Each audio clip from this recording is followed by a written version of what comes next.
کوئی معمولی عمل نہیں ہے، یہ ہجرت کوئی معمولی مقام نہیں ہے۔ پہلے تو ہجرت انتہائی مشکل مرحلہ ہے، انتہائی مشکل مرحلہ۔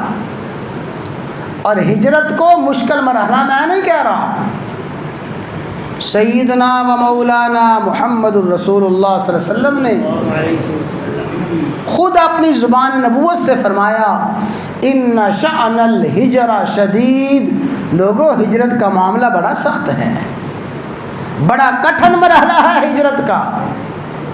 ظاہر ہے کہ اپنے وطن کو چھوڑنا، اپنے کاروبار کو چھوڑنا، اپنے معاملات کو چھوڑنا، اپنے مفادات کو چھوڑنا، کنبہ قبیلہ چھوڑنا، در سے بے در ہونا، گھر سے بے گھر ہونا کون سا آسان ہے؟ فرمایا ہجرت کا معاملہ بڑا سخت ہے، بڑا مشکل معاملہ ہے، لیکن جو شخص ہجرت کے راستے پہ چل پڑے گا، وہ ہجرت مکانی ہو، ہجرت عمل ہو، ہجرت عامل ہو، جو شخص ہجرت کے راستے پہ چل پڑتا ہے، فرمایا ان الہجرت تہدم ما کان قبلها، جو ہی کسی نے ہجرت کی ہے اللہ تعالی ہجرت کرنے والے کے سارے گناہوں کو معاف کر دیتا ہے۔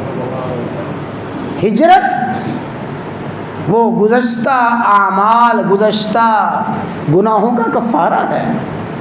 اور فرمایا والذین ہاجروا، جو لوگ ہجرت کرتے ہیں لیکن ہجرت فی اللہ، ہجرت ہو اللہ کے لیے، ہجرت مکان بھی اللہ کے لیے، ہجرت عمل بھی اللہ کے لیے، ہجرت عامل بھی اللہ کے لیے۔ فرمایا والذین ہاجروا فی اللہ من بعد ما ظلموا، وہ مظلوم لوگ جو اپنے ایمان کو بچانے کے لیے، اپنے اخلاق کو بچانے کے لیے، شریعت کو بچانے کے لیے ہجرت کرتے ہیں، بس ہجرت کے سفر پہ چلتے ہیں، لَنُبَوِّئَنَّهُمْ فِي الدُّنْيَا حَسَنًا، میرا وعدہ ہے ضرور بضرور ایسے لوگوں کو میں بہترین ٹھکانہ دیتا ہوں۔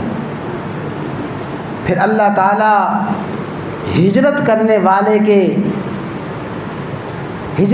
والے کے ساتھ ایسا ہوتا ہے کہ جو کچھ ہجرت کی خاطر چھوڑتا ہے اللہ تعالیٰ اس سے کہیں بہتر، کہیں دگنا چگنا عطا فرما دیتا ہے۔ اور فرمایا سنو وَلَأَجْرُ الْآخِرَةِ أَكْبَرُ، یہ تو ہجرت کا دنیا میں فائدہ ہے اور ہجرت کا دنیا میں اجر ہے، آخرت کا اجر تو بہت بڑا ہے۔ لو کانوا یعلمون، کاش لوگ جان لیں، الذین صبروا، وہ لوگ جو اپنے ایمان پہ پکے رہتے ہیں، اپنے اخلاق پہ پکے رہتے ہیں، وعلی ربہم یتوکلون، رب پہ توکل کرتے ہیں، تو اللہ تعالی ہجرت کرنے والے کو کبھی تنہا نہیں چھوڑتا، اللہ مہاجر کو نوازتا ہے۔ اللہ مہاجر کے سارے ہجرت کی وجہ سے جو دنیاوی نقصان ہوتے ہیں اللہ کئی گنا بڑھا چڑھا کے دیتا ہے۔